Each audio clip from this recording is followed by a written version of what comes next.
Dinding itu bisa retak karena berbagai sebab. Jadi dari awalnya kita harus tahu dulu dindingnya itu dinding apa. Apakah dinding struktural ataupun dinding non struktural.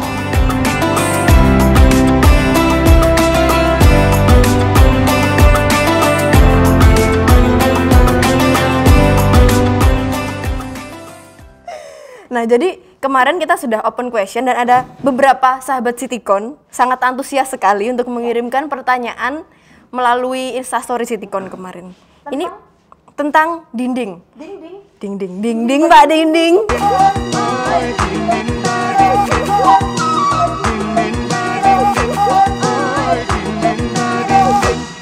Jadi kemarin sudah open question mengenai dinding dan ada beberapa pertanyaan yang sangat menarik untuk kita bahas kali ini. Nah, kemarin aku nanyanya gini, coba masalah dinding apa yang sahabat Citycon alami gitu kan? Masalah dinding. Masalah kehidupan nanti kita sesi selanjutnya setelah ini mungkin ya. Bersama Bu Dini aja. Di Instagram pribadi Bu Dini. Untuk masalah-masalah hidup. Kalau masalah dinding hari ini. Ini sudah menunjukkan jamnya? Belum? Apakah sudah saatnya? 2 menit lagi. Oh, 2 menit lagi. Masih 2 menit lagi. Oke. Ngobrol tentang masa depan.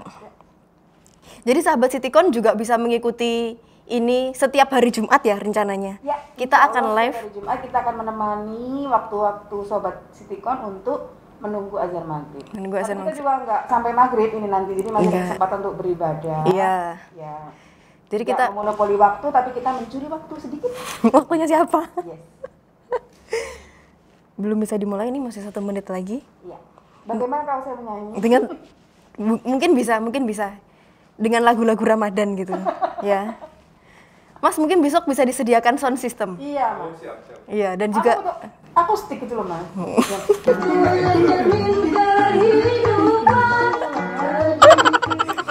Oke, sudah bisa dimulai. Jadi seperti yang kita sampaikan tadi bahwa kemarin kita sudah open question di Instagram Citycon tentang masalah dinding. Masalah dinding apa yang sahabat Citycon alami nih? Ada pertanyaan. Selamat sore, ada yang menyapa. Selamat. Iya. Jadi kemarin tuh ada bukan pertanyaan sih, lebih ke mereka curhat. Tentang dinding mereka yang retak rambut. Gimana tuh retak rambut? Oke. Terus curhatnya adalah dinding saya retak rambut. Iya. Oke. Dinding itu bisa retak karena berbagai sebab. Jadi dari awalnya kita harus tahu dulu dindingnya itu dinding apa. Apakah dinding struktural ataupun dinding non struktural. Kalau sekarang kebanyakan bangunan dindingnya adalah dinding non struktural karena semua bangunan ada balok dan kolomnya. Artinya balok dan kolom ini yang menjadi penyalur beban, sementara dindingnya itu hanya dinding pengisi. Ya. Nah, dinding pengisi ini paling umum di Indonesia adalah dinding bata merah. Bata merah. Kenapa dinamakan bata merah? Karena warnanya merah. Baik. Lalu yang sekarang mulai tren 10 tahun belakangan ini adalah dinding bata ringan. Ya. Ya, pertanyaannya? Kenapa dikenal? Kenapa namanya bata ringan? Karena ringan. Nah, dinding itu bukan cuma bata merah dan bata ringan, tetapi banyak. Masih ada batako. Pertanyaannya? Kenapa namanya batako? Karena jualan koko-koko. Aduh. Kalau yang jual cici? Bataci mungkin. Bataci, oke. Jadi ada batako, ada lagi mungkin batu-batuan atau hal-hal padat yang dijadikan dinding pengisi tadi. Nah, batu-batuan ini tadi, dinding pengisi ini tadi tidak mungkin dibiarkan begitu saja, jadi ada lapisannya. Yang biasanya retak adalah lapisannya, bukan dindingnya. Karena kalau sampai dindingnya itu retak, berarti bukan dinding rambut. Mungkin dinding rambut raksasa. Waduh. Jadi tidak segede apa itu? Manusia. Kalau lapisan di tembok itu berapa di dinding? Lapisan yang umum pertama setelah dinding itu diberi yang namanya plaster. Plaster ini kalau plaster konvensional itu adukan semen dicampur dengan pasir. Dicampur dengan kapur juga kadang-kadang. Kapur barus. Kapur sungguhan ya, bukan kapur sungguhan. Barus, ya. Jadi nggak ada aromanya. Bukan kapur tulis ya, dan bukan kapur berwarna, nanti jadinya aneh. Ya. Nah, setelah plaster kemudian biasanya plaster ini masih berpori-pori dindingnya. Ya. Ditutuplah pori-pori itu dengan acian. Kalau acian ini biasanya dari semen saja, semen dicampur air. Kalau tukang-tukang yang sudah ahli, semen campur air, kemudian nanti mereka bisa halus sekali sehingga pori-porinya sudah semakin kecil. Nah, setelah pori-porinya acian ini kecil, pada saat mau dicat, ini dilapis lagi. Kalau sekarang itu setiap pabrik cat sudah punya rekomendasi dinding itu mau dilapis apa aja. Iya. Mulai dari mereka mau ngilangin alkalinya dulu, ada anti alkali, atau mereka mau langsung pakai sealer atau penutup pori-pori, atau mereka masih mau pakai, kalau tukang-tukang konvensional biasanya masih pakai apa jenisnya putih-putih itu, Kapur. putih-putih melati. Alibaba. Aku kok enggak ingat. Aduh, apa ya namanya? Putih-putih itu tadi. Pelamir. Pelamir, Nah, oke. Terima kasih. Di pelamir supaya pori-porinya lebih kecil lagi, Ya, kemudian baru dikasih cat. Kenapa kok cat ini nggak bisa langsung? karena Karena kalau pori-porinya besar, dia nyerap catnya itu banyak. oh ya. Sehingga kalau misalnya mau warna merah, diaplikasikan satu kali, mungkin warnanya nggak jadi merah. Merah campur bayangan warna semen. Nggak merah-merah banget. Nggak merah-merah banget. 2 kali masih ada merah campur bayangan semen. 3 kali, 4 kali, nah itu boros. Iya, jadi harus dinding itu ditutup dulu dengan Pelamir. material yang dapat menutup pori-pori, Oke. sehingga nanti catnya itu tinggal 1 kali atau 2 kali saja. Lebih hemat ya? Ya. Pasti. Nah, dinding retaknya tadi di mana salahnya? Di mana? Salahnya dinding retak rambut itu biasanya adalah pada saat lapisan-lapisan ini diaplikasikan, lapisan yang di depannya itu diaplikasikan sebelum lapisan yang di belakangnya itu kering sempurna. Alhasil di dalam lapisan itu masih ada air. Pada Ya. saat air ini nanti dia menguap, dia akan ketarik sehingga retak. Nah, bisa jadi retaknya itu sampai ke plaster, bisa jadi hanya retak di acian, bisa jadi hanya retak di pelamir, tapi bisa juga sampai retaknya itu keluar ke cat. Oh. Kalau cat zaman sekarang sih harusnya nggak retak karena mereka sudah ada karetnya, udah ada Iya. bahan elastisnya supaya cat itu pada saat lapisan di belakangnya itu retak, dia Catnya tetap. elastis, tidak ikut retak. Tidak ikut retak. Begitu. Jadi kenapa retak rambut tadi? Karena belum kering sempurna. Belum kering sempurna, sahabat Citikon. Ada lagi nih pertanyaan yang tidak kalah menarik. Ini dari sahabat Citikon juga, mengapa dinding menggelembung? Ternyata nggak cuma balon aja ya? Masuk angin itu. Oke, jangan mangap. Jangan mangap. Jadi dinding menggelembung ini juga masih ada kaitannya dengan yang saya terangkan sebelumnya tadi. Pada saat lapisan-lapisan itu belum kering, mereka masih mengandung air. Kadang-kadang bahkan airnya itu masih bisa keluar dari pori-porinya. Nah, biasanya kalau sudah lapisan yang agak ke depan, misalnya lapisan sealer atau lapisan kompon atau yang paling depan yang sebelumnya cat, itu biasanya dia tidak masuk terlalu dalam ke pori-porinya itu, sehingga pada saat ada air dia akan masuk ke sela-sela terus menggelembung. Menggelembung ini kalau sebentar biasanya menggelembung, kemudian nanti kempas lagi pada saat airnya hilang, menggelembung lepas lagi, tapi bisa jadi lama-lama dia menggelembung besar. Oke. Pada saat airnya ini akhirnya nanti menguap, sudah musim panas mungkin menguap, ini yang sebelah sini yang nggak kuat, akhirnya dia meletek. Oh ya. Meletek itu apa bahasa Indonesia? Ada retak. Merekah? Merekah. Pecah. Pecah, Jadi, iya. Biasanya diikuti dengan penyakit-penyakit yang ada airnya, yaitu berjamur, Iya. kemudian bau, kemudian ya hal-hal yang Berair sangat lah. tidak higienis untuk ditinggali seperti itu. Iya, hati-hati nanti sahabat Citikon, kalau tadi disampaikan Bu Dini lama-lama menggelembung semakin besar nanti rumahnya terangkat. Oh iya. Ya. Itu harus diperhatikan juga.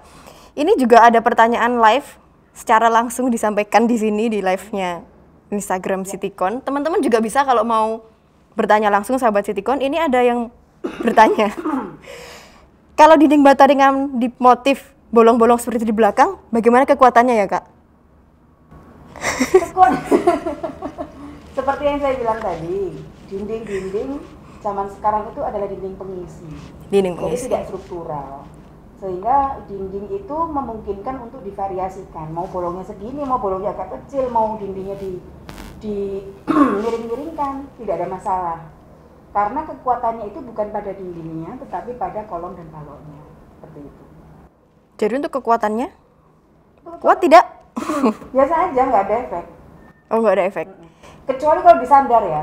Kecuali kalau kita bersandar, mau dicoba kita bersandar. Nggak usah. Kalau kita bersandar itu, kalau memang dindingnya itu mau digunakan untuk sandaran, itu perlu diperhitungkan benar-benar. Tapi kalau dia hanya fungsi sebagai dinding pengisi dan dekoratif, nggak ada masalah. Oke.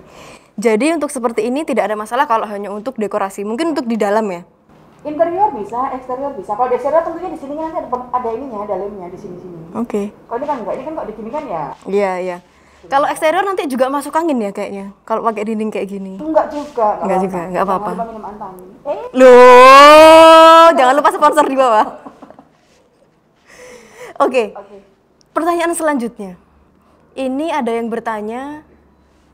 Oh, di sini. Ini ada pertanyaan secara langsung. Apakah rumah yang berhawa lembab juga dipengaruhi oleh pemasangan ini kali ya, ini penasangan, oleh pemasangan lapisan tembok yang kurang tepat? Apakah rumah yang berhawa lembab juga dipengaruhi oleh pemasangan lapisan tembok yang kurang tepat?